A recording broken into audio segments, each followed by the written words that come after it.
Olá, muito boa noite. Arrancamos aqui mais uma edição da Hora da Poesia. Assim que nos acompanha, uma boa noite e seja naturalmente bem-vindo.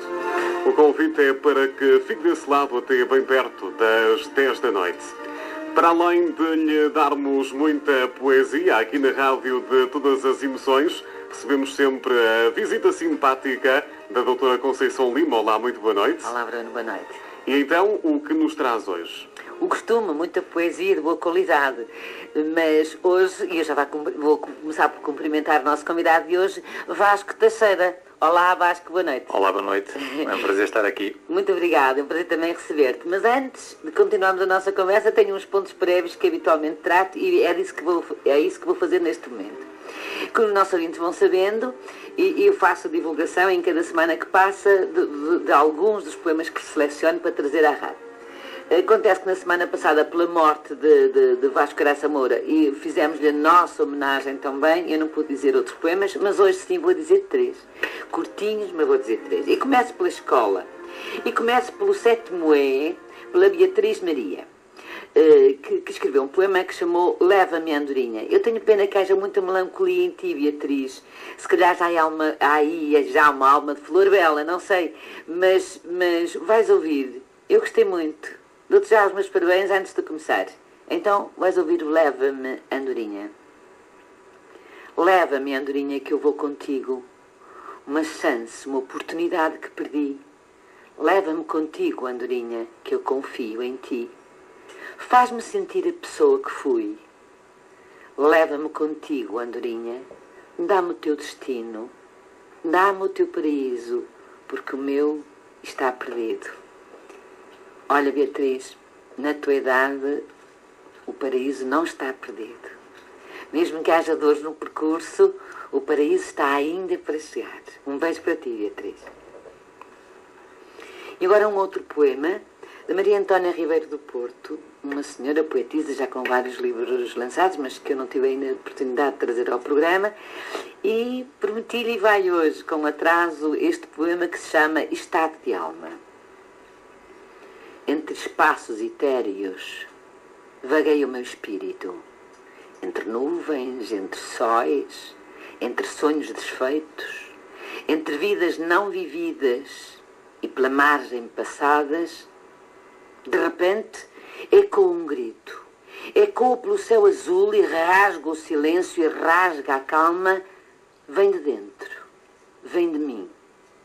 Não sei como ele surgiu. É um alerta estridente. É o meu estado de alma.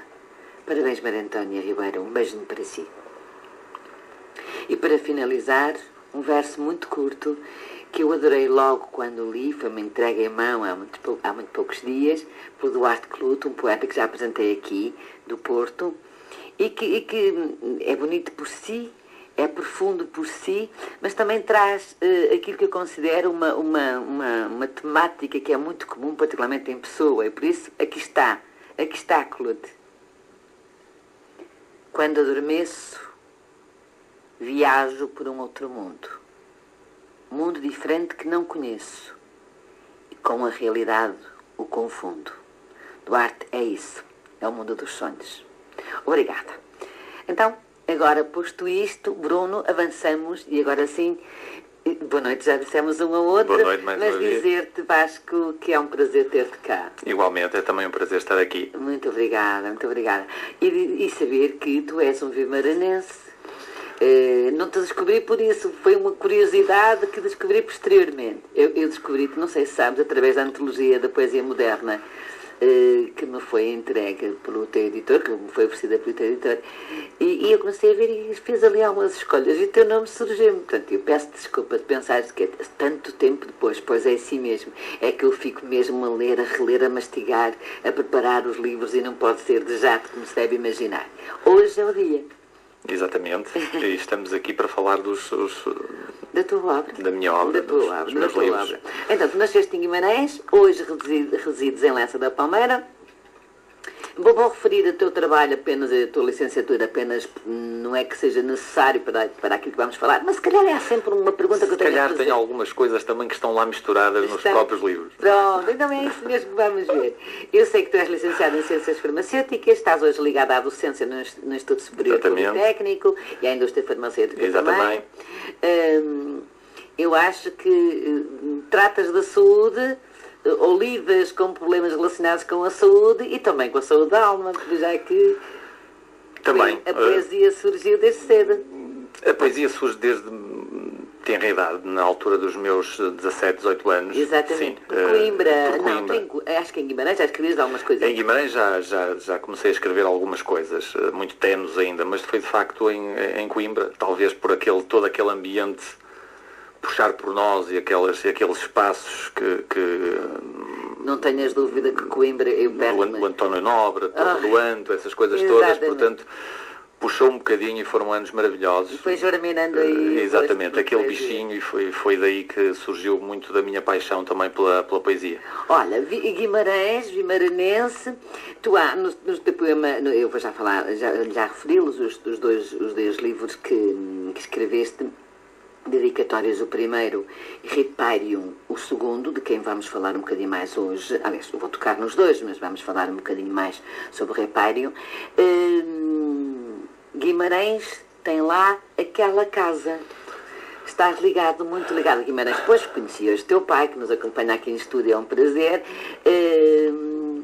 Eu, apesar de vimaranense convicto, já há alguns anos fora de Guimarães, entre os percursos que eu passei na faculdade em Coimbra e depois radicar-me na área do Grande Porto, nomeadamente neste momento em Leça da Palmeira. Sim. Mas quem me conhece bem e sabe todo o meu amor e a minha paixão pela minha cidade. Não tenho dúvida. E eu costumo até dizer assim, às vezes em jeito de brincadeira, que respiro melhor. Ou seja, quando chego ali à autoestrada e vejo a placa Guimarães, eu de facto... E o ar da da Penha? Não sei, é qualquer coisa que... É o granito, falas muito da pedra. E essa casa, de facto, foi como qualquer casa de muita gente, não é? Da nossa infância, marca-nos profundamente. Então eu vou dizer um bocadinho desse poema que se chama justamente Aquela Casa. O pátio das brincadeiras, da saudade das eiras, que percorria outrora com a pujança da aurora. Aqueles muros, pedra, granito, onde de abruras o rei bendito, a criança que hoje procuro, neste traje oco e impuro. Quarto da infância, que para ti um dia vou, de ti esperando a anuência no momento que soou. As brincadeiras, os meus ais, os meus chamares joviais, a meus pais, minha irmã, as sementes vermelhas da romã. Por isso, meu amor, sou o que contrarias. De balde, não lutes, que nunca obterias do leque que abro aquela que no meu peito guardo. Aquela casa. Aquela casa. Está gravada. Está uma casa muito importante e muito especial da minha vida. Sim. É lá que... Foram lá que ficaram todas as brincadeiras da nossa meninice ou da minha meninice. São os grandes arquivos da vida. Exatamente. Não é? Mas a cidade tem também outro papel muito importante e eu não posso dispensar-me de falar num poema que tu fizeste. Fizeste um poema sobre Coimbra, eu sei, também passaste por lá e fizeste um poema sobre Coimbra, mas fizeste um poema sobre Guimarães. Então o programa A Hora da Poesia vem trazer, junto com este poema, a música de um vimaranense, Manuel de Oliveira. Tu conheces, não é o Manuel, mas é o Manuel de Oliveira, guitarrista. Vamos a ver então? Este poema se chama Nicolinas. Provavelmente vividas também intensamente. Também. Não sei se já conheces este poema. Talvez mas vais adorar. Eu adoro.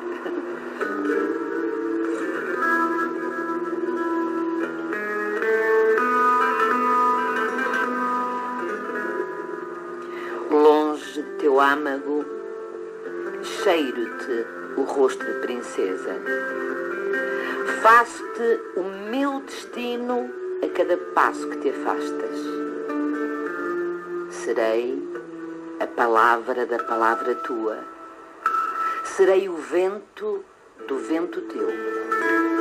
uma vida por ti erguida, um sonho por ti desfeito.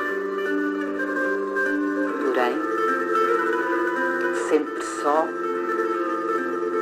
contigo procuro a terra minha, de meus pais, meus avós.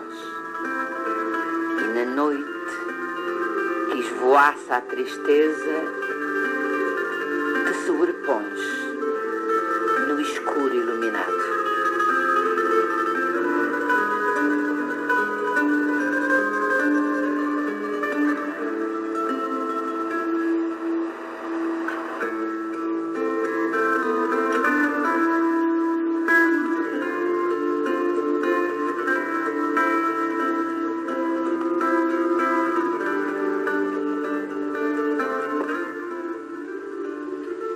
Manuel de Oliveira é um vimaranense, a fazer a recepção a outro vimaranense, os dois apaixonados pela terra. É uma característica dos poetas vimaranenses. Eu conheço uns três cuja paixão é olhar a penha. Sabe que eu tenho muita dificuldade em escrever sobre Guimarães. Mas dificuldade porque a lágrima se solta? Também, esse poema é muito nostálgico, não é? Num período da minha vida em que... E é nostálgico, muito nostálgico, com a vontade de vir correr para Guimarães. Mas tenho sempre muitas dificuldades porque acho sempre que aquilo que escrevo nunca é suficientemente largo Diz isso, poema. e abrangente para aquilo que eu sinto pela minha terra, de facto. Mas olha que nós, ouvintes, sentimos isso. Mas há sempre aquela sensação de ter ficado aquém. Exatamente, de não chegar. De não chegar tudo aquilo que eu pus nas palavras. Mas isso é costume. Contigo e com todos. Bom, então estávamos a fazer o teu percurso e aos 18 anos já te vemos por Coimbra. É lá que começam a surgir os teus primeiros escritos. É lá que germinam as grandes ideias. Eu entendo, porque, enfim, Coimbra para mim é... Eu diria que é a primeira cidade da minha vida. Foi lá também que vem que os horizontes se rasgam. Então, foi lá com 16 anos e entendo bem o que isso significa na formação, nos horizontes de cada um de nós. E tu tens uma frase que aplicas que dizes que eras um poeta que jazia em minério, mas que se vai lapidando. A leitura surgiu tardiamente, ao que parece, mas uma leitura já procurada, já desejada, selecionada. Isso ajudou à poesia? Sim. O meu início na leitura não começa praticamente com o meu desejo de escrever. Ou seja, com esses escritores procurados, eu sou um bocadinho, essa minha primeira parte desse meu primeiro livro é muito influenciado, e até porque é numa parte muito precoce da minha vida ainda, é muito influenciada por um conjunto de Antero, de Mário Sá Carneiro, de António Nobre, portanto acho que transparece muito um bocadinho. Foi nessa poesia que eu na altura, por acaso ou não, mergulhei profundamente e portanto marcou uma etapa muito importante, juntamente com aquilo que era o habitat natural de Coimbra. A vivência. Exatamente. Olha, Vasco, mas nesse lapidar, o que já existia em minério, foi provavelmente essa leitura, e tu arrancas com os primeiros poemas, e 10 anos depois, aí vemos nós irromper com toda a força, e aparece-nos com dedicatórias. Exatamente. A participação em várias antologias. Sim, exatamente. E nas dedicatórias eu não quero deixar passar isto em branco, porque é um marco. É o primeiro livro. E é dele que estamos estado a falar nos poemas que dissemos. Mas há um poema que fala novamente da infância e que eu queria dizer, eu não consegui perceber e diluar-se, entender se era também é a infância, não tenho dúvida, mas tem a ver com os olhos cinzentos de mãe ou de alguém. Também não é muito importante, mas não é muito importante, ou será muito importante, mas eu vou dizer o poema. Esse poema faz parte de um... Assim, de um conjunto de dedicado à família. Exatamente, dedicado ao meu filho. Este é dedicado ao teu filho. Dedicado ao meu filho. São 3 sonetos em que são dedicados ao meu filho, onde há misturas claramente também com a minha infância. Sim, completamente. Sim. Então aí vamos. Salto no outro tempo, aonde o tempo dorme, escondido nesses olhos cinzentos, privados dos mais ínfimos tormentos. Um paraíso, meu amor, sem nome. A brisa recolhe-me nas palavras que o próprio vento faz brotar além. Esse tesouro, mapa, que tu, porém, com tristeza no coração esmagas. Esse tempo de brinquedos pueris, de estonteantes traquinices fetais, que me constrói de cada vez que ris. Nos lábios inocentes, marginais, da tontura dos vermes, pecados vis, aonde sem querer, querendo, tu cais. Cá temos. Então, faz parte dessas Faz parte, de poemas facto, da família. exatamente. São um conjunto de 3 sonetos dedicados ao meu filho, sim. Então, parabéns, filho. Que tem que se chama? Vasco Nuno. Vasco Nuno. Então, para ti. Um poema eu não sabia, aí fica. E ainda sobre o dedicatórias, porque não podemos saltar sem isso, tu tens aquilo que eu considero, não tens uma escrita direta, não tens uma escrita muito fácil, tens consciência disso. Sim. Provavelmente isso vai-te chegando no feedback das leituras. Tu tens uma escrita, por vezes, falas das coisas simples, das coisas do dia-a-dia, passas a mulher, o amor, a vida, a morte, casos da vida, vivências, que fazem, no fundo, a história de todos nós. Mas tu intelectualizas a linguagem para passares essa mensagem. E há um poema, de que ainda te falei há bocadinho e disse que eu nunca digo poemas que vou dizer, e, aliás, estes não sabias, mas este eu por acaso referi-te, que é dedicado à poesia e que eu vou dizer porque ele está carregado de uma sensualidade, de uma ousadia na linguagem também, além da complexidade, uma ousadia, um certo arrojo que já se distingue deste que acabamos agora de dizer, em que é nítida a sensualidade e que tu dedicas à poesia. No fundo, aquilo de que estás a falar no poema, fazes 2 esteras paralelas. É, no fundo, o ardor da criação, a sofreguidão, às vezes, do vazio que nos vem perante um papel branco, que é o sofrimento terrível, não é? Terrível. É o vazio e nunca mais. Exatamente, é o querer e não conseguir. E não vem, e depois vem depois no vem, jato, e depois, em ondas por aí fora. E muitas vezes perde-se. Também. Acontece por vezes, pois não tenho dúvida nenhuma, que agarras as ideias e elas depois... Sim, é frequente, às vezes, em percursos casa-trabalho, trabalho-casa, por ali, por acolá, surgirem e brotarem ideias no meio do nada, que depois aí está uma boa ideia para trabalhar, mas não é mais trabalhável. Pois, às vezes é isso, não é? Portanto, o pavor da folha em branco é uma doença própria dos poetas. Sim, foi uma altura de um interregno muito grande, deliberado. Exatamente, que me afastei voluntariamente e que depois tive uma recaída.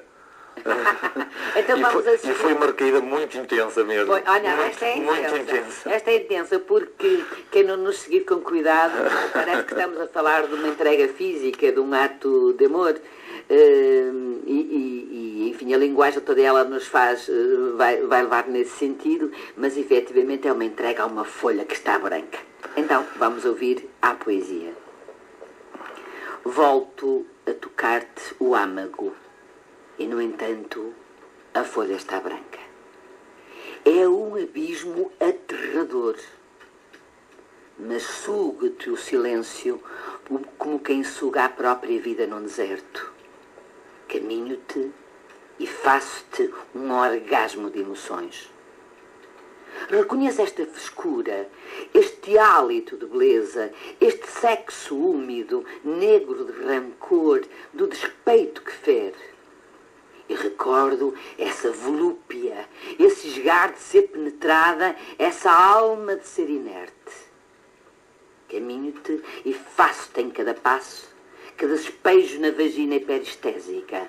Voltei, não pares, grita, não pares. Voltei.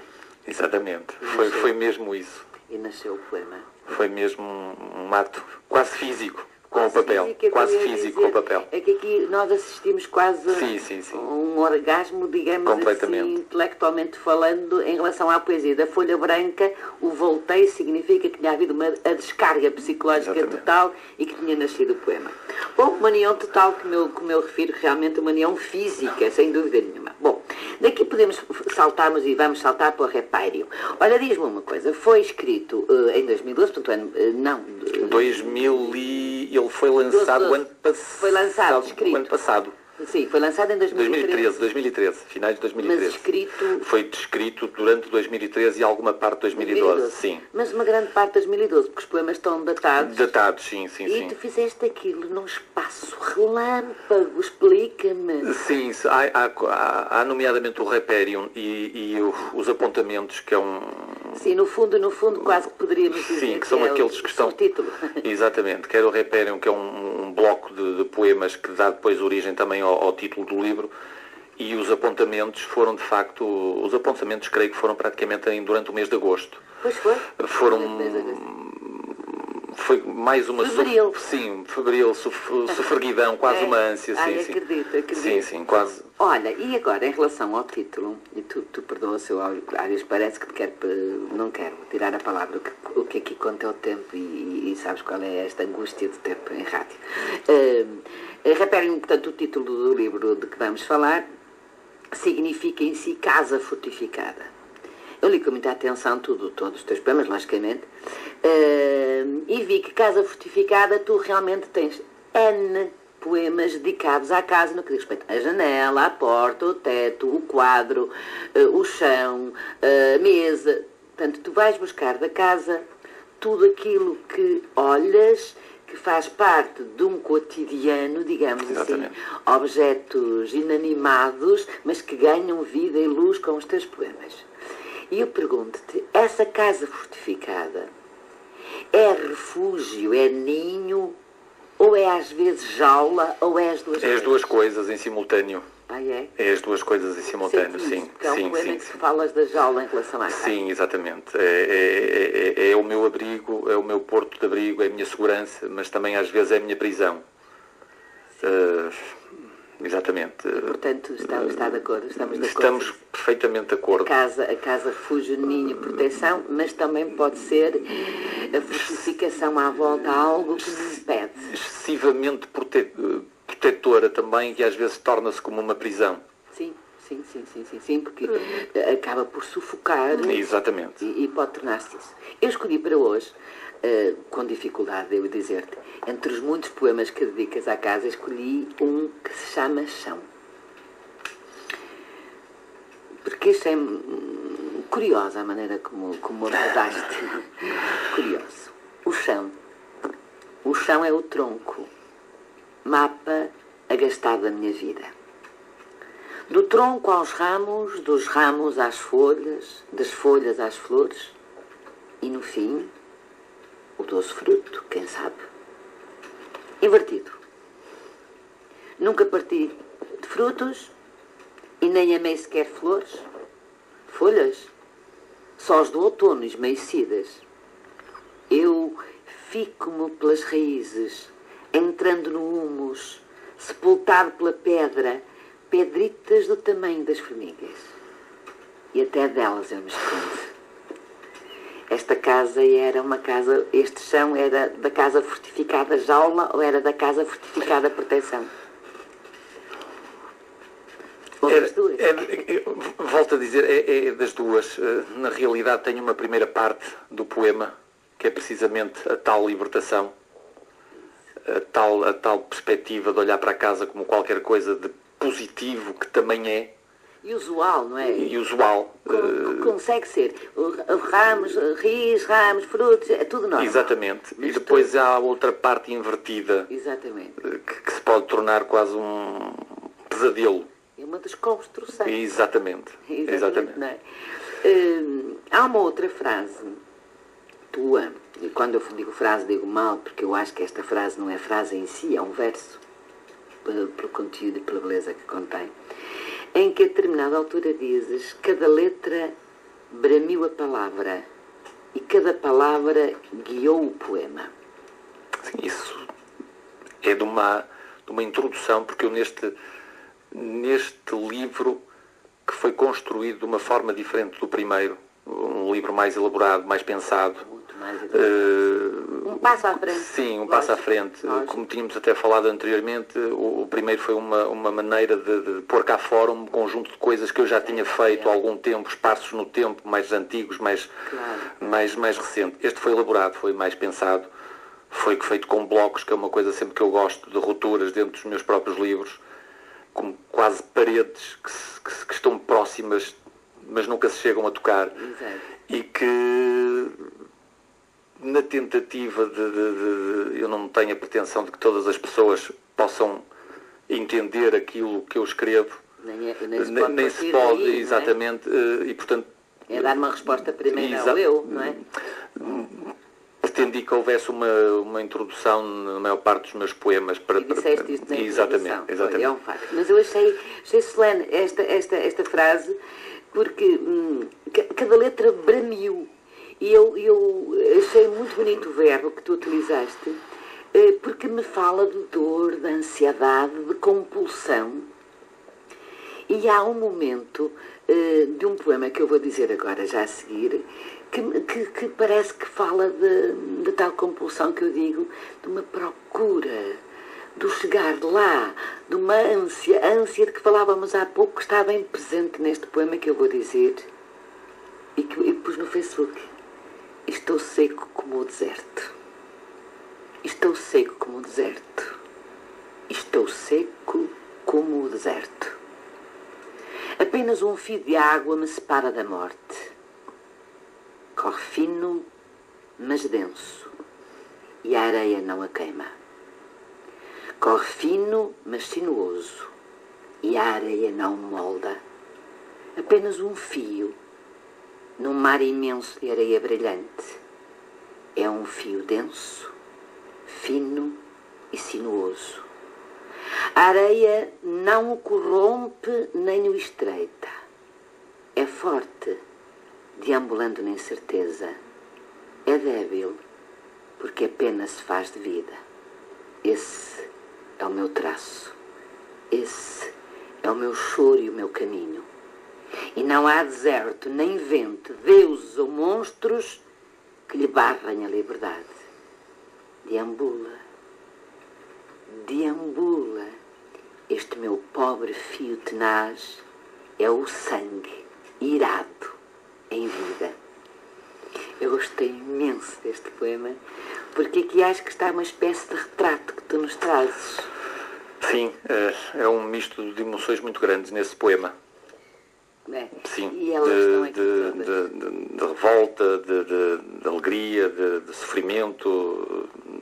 Mas é um fio que não se estreita. Sim, é um nem fio, se molda. é um fio que tem dificuldades em atravessar o deserto, Sim. mas consegue atravessar o deserto. Mas consegue. Exatamente. Fino, sinuoso e denso. Exatamente. Não nos esqueçamos. Bom, e agora vamos entrar num outro ponto, que é aquele que talvez mais fascinante da tua obra. Não é que tudo até agora não tenha sido, não estou a comparar. Mas, quer dizer, é talvez o mais curioso, que é realmente a associação que tu fazes, e a chamaste, que é no primeiro livro, que é no segundo, poemas musicais. Vasco, eu sei como é que as coisas nascem. No que diz respeito à música, tu ouves a música e a música é que te dita o poema. Ou estou a exagerar, ou não é bem assim? Há poemas, nos poemas musicais, há duas vertentes. Há meramente aquele poema que quer retratar quase de uma forma escrita aquilo que a música me transmite. Exato. Às vezes com a ajuda visual de vídeos que são feitos no próprio YouTube. E há outros que não, ou seja, a música é apenas um veículo para eu dizer alguma coisa que está comigo. Mas é na mesma um veículo. Uma pode determinar. Sim, a música é sempre um veículo, mas uma é um veículo para chegar, se calhar, a mim, outra é um veículo para chegar a algo. Bom, entendido. Então há um poema que nós vamos ouvir, E que nasceu do what you see is what you hear. O que tu vês é aquilo que ouves. Sim, deixa-me só dizer uma coisa. Nesses poemas musicais, quando falo inclusive com pessoas que leem esses meus poemas, o que eu aconselho, não é um conselho, quer dizer, é na realidade para perceberem ou entenderem melhor o meu estado de espírito na altura, é ouvirem a música com o próprio poema. Porque funciona melhor, claramente. Então vamos lá. Eu reconheço o som de Vimerta. Sim.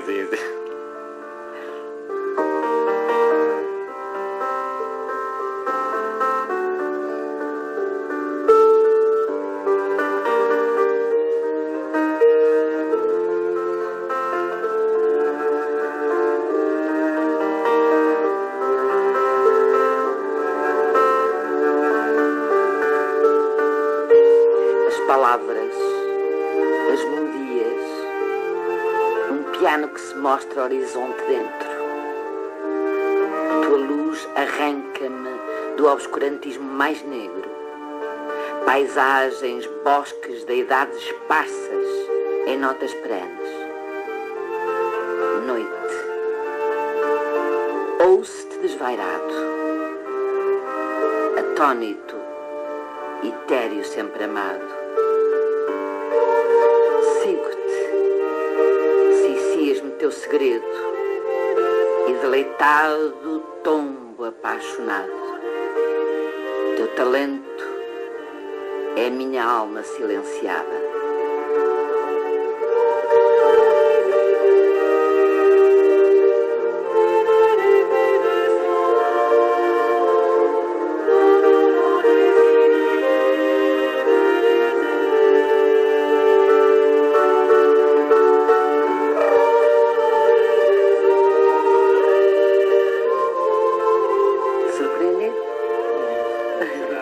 Ai, que bom. Sim, aliás, esse é um dos poemas em que é uma mínima homenagem a um compositor que eu, desde os meus tempos idos de jovem, ouço e que continuo a amar desde o primeiro dia até hoje. Portanto, esses são companheiros de viagem, não é? Sempre. Aliás, grande parte da minha poesia é escrita sempre com música. Pois, eu ia falar sempre. Exatamente. Mesmo, Não, fala, que eu ia fazer isso. Há o conjunto dos poemas musicais onde eu procuro ou prestar homenagem a alguém que eu gosto muito, ou que a música serve para eu transmitir e pôr alguma coisa cá fora. Mas não consigo escrever nada sem ter música. Exatamente. E a música mexe comigo de uma forma muito, muito, muito forte, que me depois faz chegar... É isso, faz o empurrão. Exatamente. E tem que haver ali aquele bailar. Pois, bailar mesmo, porque tu tem que na bailar. altura te disse, tem de dançar um com o outro. Tem que dançar um com o outro. E vamos já falar nisso, que eu estou muito curiosa também de saber isso, porque parto sempre, como te digo, de frases tuas, de alguma afirmação que fizeste alguns. E como eu disse há bocado, a temática é de coisas simples, a temática é variada, não sejas tu um defensor das rupturas. Exatamente. A ti confunde a poesia extensa, monotemática, confunde a mim também, me confunde, devo confessar, quer dizer, mas não estou aqui para falar de mim. Mas contigo acontece isso. Tu és, se pudéssemos definir, amante da ruptura nesse sentido. Sim, sim. Um livro para mim não pode ser uma coisa que não muito extenso em termos de poesia. Exato. E nunca sempre sobre a mesma temática. Como disse, são paredes. O mesmo manto de criação, disseste tu. Sim. Sob Sim. o mesmo manto Sim, de criação. sim. Mas continuamos nós a saber que isto é fundamental que se saiba sobre o Vasco Teixeira na sua relação da poesia, da palavra. E eu fiz hoje um texto sobre isso, porque realmente é aquilo que fica gravado em nós como leitores, essa, não digo dependência, mas digo essa ligação profunda, muito íntima mesmo. Muito íntima, que tu estabeleces com a Sim, música sim. que ouves enquanto ouves, nascida da maneira que já referiste. E não vamos ficar por aqui, temos um outro poema. Temos um outro poema que nascerá, enfim, mais ou menos da mesma maneira, que procurarás, penso eu, a escrita nascida desse poema dependerá também dos status de alma. Claro. Ou serão forçados pela música os estados de alma, ou te identificas com a música ou a música te faz nascer. É isso que me parece. É tudo um pouco daquilo que disse. Não é? Exatamente. Pronto. E neste caso, o poema que eu escolhi para dizer agora a seguir, nós vamos voltar à música com esse tal frémito que tu pões nas coisas que ligas, que ligas à palavra, que ligas à poesia. E é um poema curiosíssimo e novamente vamos ter a ajuda da música. É uma surpresa, outra para ti. Pensavas no início que eu estava só a dizer poemas sozinha. Aqui estamos. E esta conheces. Um dos compositores, um islandês, se não estou em erro, Olaf Arnold, que é melhor ouvirem. É melhor ouvir. É melhor ouvirem. Então vamos ouvir um bocadinho.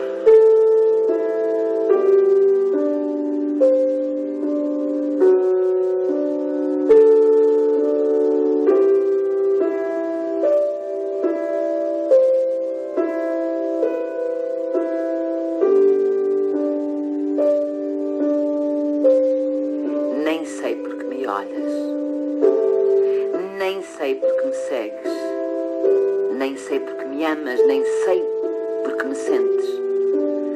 Apenas sei, jorrar estridente,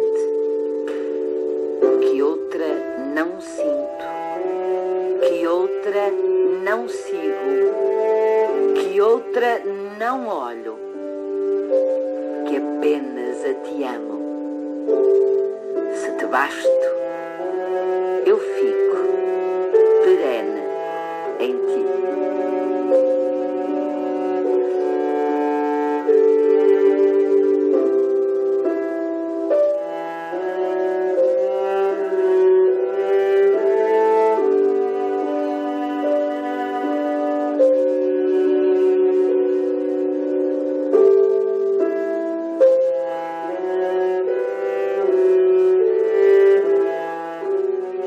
Seria bom continuarmos, mas não dá. Diz, ias dizer qualquer coisa.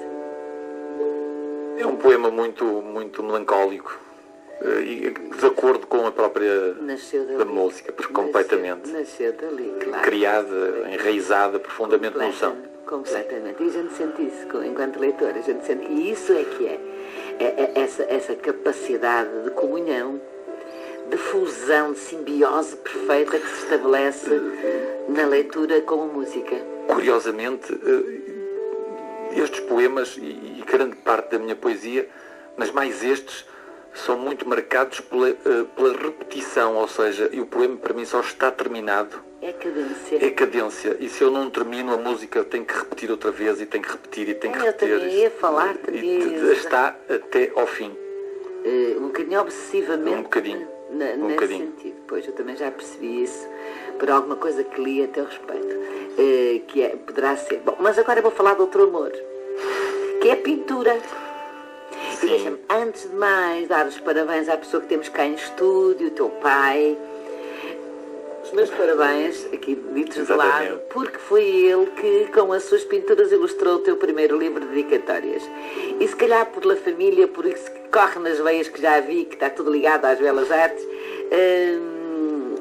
tu tens uma outra paixão. É que já não é só música, também consegues ligar-te à pintura. E então, essa trilogia de palavra, melodia e pintura, penso que é aí sim o êxtase total. Não é? Aí é êxtase. A pintura é qualquer coisa de mais recente na minha vida. Hoje sei que ela sempre esteve lá. Hoje sei que ela esteve sempre lá. Reconhece? Sim, mas na realidade é uma paixão mais recente. E que a minha forma mas sempre... Mas avassaladora também. Sim. Então eu vou dizer-te um poema. Da Árvore Negra, que poderemos contar um poema, uma reflexão que tu partilhas com os ouvintes, com os teus leitores, neste caso com os ouvintes. Por vezes construir um poema é como pintar um quadro. Sabemos como começar, apesar de começar ser o que nos trava. Sabemos o que queremos dizer ou pintar. Mas discorrer o todo entintam palavras, produzindo um final inesperado, é como um choque que nos enternece, ficando na margem, silentes, como se a obra não fosse mais nossa. E a obra deixa de ser vossa, não deixa? Sim. Se calhar ela tem vida própria, tem vida própria, tem vida própria. Vem dar resposta ao eu lírico, não é? Do poeta vem dar uma resposta necessária e urgente muitas vezes. Precisa, é o ar que se respira. Essa parte é a Ode à Árvore Negra, porque tem um fim para o qual eu não estava à espera. O próprio poema. Portanto, foi para mim uma... Ultrapassou completamente. Olha, eu ia dizer muito curto, um poema que nasceu de uma pintura. Pois não posso partilhar a pintura com quem nos ouve, mas fica realmente o texto, que é muito bonito. Vamos ver aqui, escrito em caule, seiva, folha, flor e frutos. Vamos ver aqui uma mulher bela. Teu caule de negra tinta apaixonado, tua seiva rasgada em borbotão, tua folha no violento espaço vento, tua flor a carmim desenfreada, teus frutos, duas rochas de mar apaziguadas. Pois quem vê a imagem sabe do que estás a falar. Mas por si isoladamente já tem muita beleza o poema, mas temos uma figura de mulher quase nua, tenho a pena, difusa nas formas, mas cujos lábios estão bem carmim, como tu os defines. São um conjunto de poemas, se não estou em erro, 10, dedicados, portanto, a um pintor que eu gosto muito, o russo, Victor Shelik, a quem eu pedi, obviamente, autorização para pôr as gravuras no meu livro. E tu dizes 10 melodias. 10 melodias, exatamente, dedicadas estritamente às pinturas. É a minha interpretação poética das pinturas dele. Pois, é que eu ia dizer. Portanto, temos a música e depois temos a pintura sobre a qual te debruças para fazer a tua interpretação. E daí também te surge a palavra ou pela cor ou pela forma. Exatamente, assim, é a palavra... Aqui é a figura feminina, peço desculpa, e vejo aqui muitas figuras femininas. Sim, esta gravura, o primeiro livro foi o meu pai que de facto fez as ilustrações do livro. Esta foram uma pintora também argentina que amavelmente me cedeu a gravura para fazer a capa, e mais outra que tenho aí que é de um artista búlgaro que também gosto muito. Este livro é essencialmente um conjunto de rupturas baseados em paixões de música que está sempre presente e há de estar sempre presente. Completamente presente. E também na própria pintura. Também pois é isso que estamos a falar agora neste momento. Acho que está perfeito. Aliás, tens um poema que se eu tivesse tempo ainda diria, que se chama Quadro, em que tu te fazes quadro, chamas a ti. Exatamente, do Reperion, sim, do bloco do Reperion. Sim, em que tu chamas a ti quadro, em que te consideras a ti próprio um quadro. Mas não é disso que vamos falar agora, vamos falar de um outro poema, também ele bebido na música. Tens curiosidade de ver? Vou-te mostrar. É este. Do Balanesco IV. Pode ser? Pode, perfeitamente. Tu gostas dele também? Como? Gostas dele? Gosto. Gostas de... Senão nos davam aqui. Então vamos ouvir.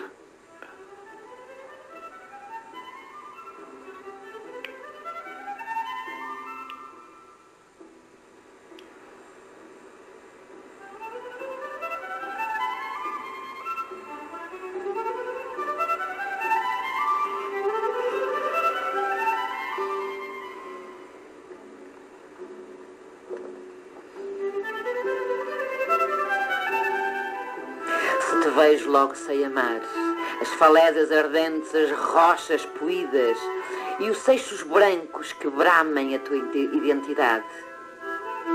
Se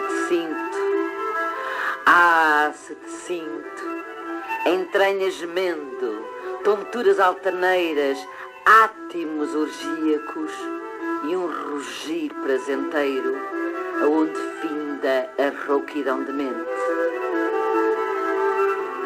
Se algures me atiras um beijo 100 anos ansiado, um beijo de cristal amado eivado dessa alma diáfana, fico parado,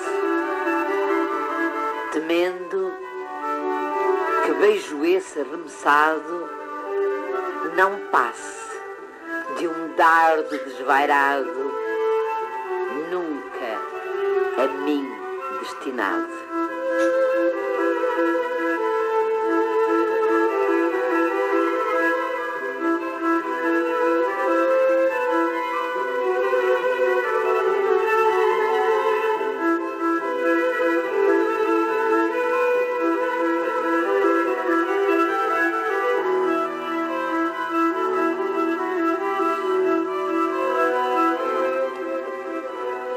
E nós temos de continuar. Tenho sempre muita dificuldade pessoal, mas isto é verdade. Confessei uma vez com a Karina e confesso agora contigo que me tenho de apanhar sempre outra vez o fogo, porque apetece manter-me-nos debaixo da cobertura desta música no silêncio, não é? Mas temos de continuar. E uma das coisas que eu gostava também de falar contigo e saber um bocadinho mais é sobre essa obsessão da correção. Eu chamo-lhe obsessão porque, com tudo que isso tenha de positivo e de negativo, não é? A obsessão, por um lado, de correção, eu acho que é, no fundo, limpar, burilar as palavras, apanhar as palavras ideais. E isso é difícil. Eu procuro encontrar as palavras certas e faço-me servir de todos os tipos de possibilidades. Isso é difícil, não é? Ou seja, sim, quer dizer... A parar, limpar o que está a mais. Parar... encontrar a certa, aquela. Exatamente, tentar que aquilo surja em sintonia, e em sintonia essencialmente com a música, que é sempre o meu ponto de referência. É sempre o meu ponto de referência, e às vezes é preciso até deixar a refogar um pouco, digamos assim. E se calhar abandonar um bocado, dar um certo espaço, dar um certo tempo para ver o que está menos bem. É engraçado que eu recebo aqui muita gente, como deves imaginar, muitos poetas que uns me dizem que a poesia lhes sai de jato em momentos que eles próprios não sabem explicar. Podem nascer de um olhar, de uma imagem, de uma qualquer coisa quase inexplicável. Fica lá a luzinha, desperta no momento que lhes é mais oportuno, neles nem sabem explicar. Outros dizem-me que é preciso esmerilar, burilar a palavra. O José Carlos Vasconcelos, por exemplo, disse-me que tinha um poema que me ofereceu, por acaso, fiquei feliz com isso, que teve 10 anos a limpá-lo. E dava-lhe a volta e torcia e retorcia todo. Portanto, mas não é bem isso no teu caso. No teu caso é para ver se há a tal dança que tu falas, porque tu dizes que o poema tem dançado sempre com a melodia. E as palavras nem sempre estão a dançar com o mesmo passo da música, nem comigo próprio. Pois. Nem comigo próprio. E isso é que é mais o difícil. É o que dói mais. Exatamente. Eu ia chamar a palavra depois, quando aquilo... Há poucos poemas eu tive daqueles que escrevi e que no fim surge quase como uma sensação de liberdade e de sensação de realização. Muito poucos. Mas quando surgem... Isso é sofrimento, não é? Não que eu procure isso. Sim, certo. Não que eu procure isso. Mas termina isso. Porque às vezes, podendo achar que não atingi aquele êxtase que entre música e escrita... A palavra está certa. A palavra, exatamente. Êxtase. Mas quando surge esta... É uma coisa muito... Com certeza nem sequer... Uma coisa que é difícil, pelo menos para mim. A minha poesia neste momento é uma poesia mais construída. Sim, é o que eu estava a dizer há bocado, mas intelectualizada nesse sentido de construída. Sim. Buscada em determinados temas. E rebuscada assim. Sim. Eu, por exemplo, estou neste momento a trabalhar já num outro projeto que tem a ver também com a pintura e que todas as vezes que volto lá, aquilo tem que ser todas as vezes relido e sempre com a mesma música de fundo. Pois. Para depois chegar a um termo. Para ver se a música, é música no Exatamente. fundo te determina... Determina os tempos, determina as tais sonoridades, as Exatamente. cadências, os ritmos, E depois, quando a música se acaba, eu leio aquilo, para ver se está certo. se está certo e se transmite música ao próprio poema sem a música agora. Tal sonoridade. Se não tem, Exatamente. para mim não funciona. Então olha, está aqui um poema curtíssimo que está cheio de música e que nasceu de Vamos a uma isso. pintura. Vamos a isso, pequeníssimo. Porque cruzas teus braços, senão para fechar teu peito. Assim mesmo te quero e te abraço. O carmim dos teus lábios, como o farol do meu barco. Olha, lindo. Exato. É conciso, mas está tão bem conciso. Muito. É uma transcrição. É uma transcrição da imagem do que eu consegui o melhor. A felicidade terem mais à minha frente, mas não tenho dúvidas nenhumas que, independentemente de tudo isso, não tenho dúvidas nenhumas que toda a gente não precisa da imagem Claro, eu para acredito que chegar sim. ao âmago Sim. deste poema, que é curto e belíssimo, conciso. Eu gosto muito de poesia em geral, enfim, e não tenho predileção específica por nada em particular. Há alguma que eu rejeito por gosto, enfim, nem me interessa agora estar a referir o quê, mas gosto de poesia. Sou uma pessoa amante da poesia, na generalidade. E uma das coisas que me pasma, eu digo pasmar mesmo, bem, temos de ir ao poema, não é, Bruno? Parece-me que é isso. Então, vamos ao último poema, se faz favor. Eu não posso falar mais contigo. Vamos a isso. Então, este vai ser o último poema, nascido da música. Exatamente. Como tem de Greg Haynes, acontecer. outro grande. Exatamente, grande estás a músico. ver porque eu estou a mostrar, né? Exatamente. Combinado. Vamos lá assistir a essa fusão, a esse casamento entre a palavra e a melodia.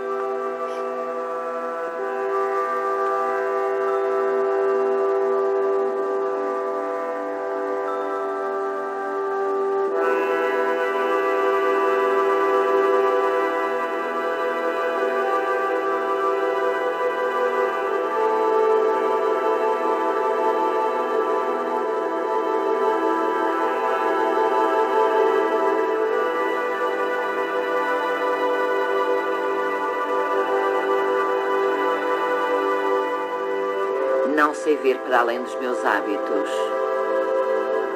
Nem a terra que me espanta com seus pecados naturais me segreda.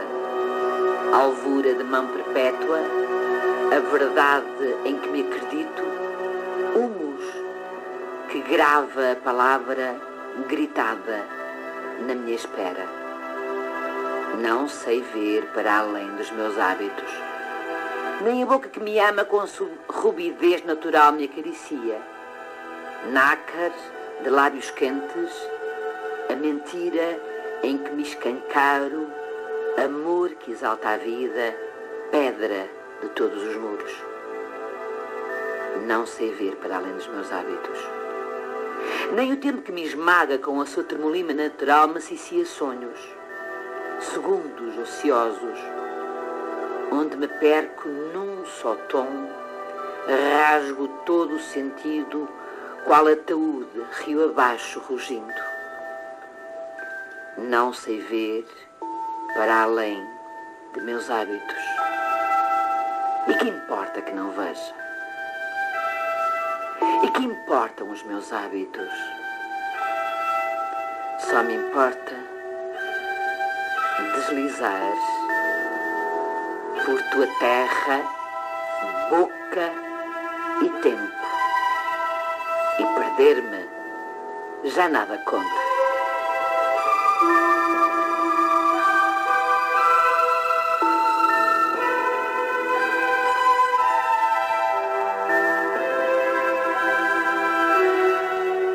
Basta-me agradecer-te, Vasco. Muito obrigada uma vez mais por teres vindo ao nosso programa. Eu é que tenho que agradecer a oportunidade de estar aqui também com a Conceição e também à Rádio Vizela por me ter acolhido na hora da poesia. Isto é uma escolha feita à dentro, sabe? Muito obrigada por teres vindo. Obrigado, Vou anunciar o fim do programa. Obrigada a todos os ouvintes que nos acompanharam em mais esta hora de poesia. Fique convosco este título, Reparium, e o seu autor, o poeta que lhe deu voz, Vasco Teixeira. Para a próxima semana teremos connosco Ilídio Torres, um poeta que vem de Barcelos. Até lá, até a semana. Boa noite a todos e boa semana.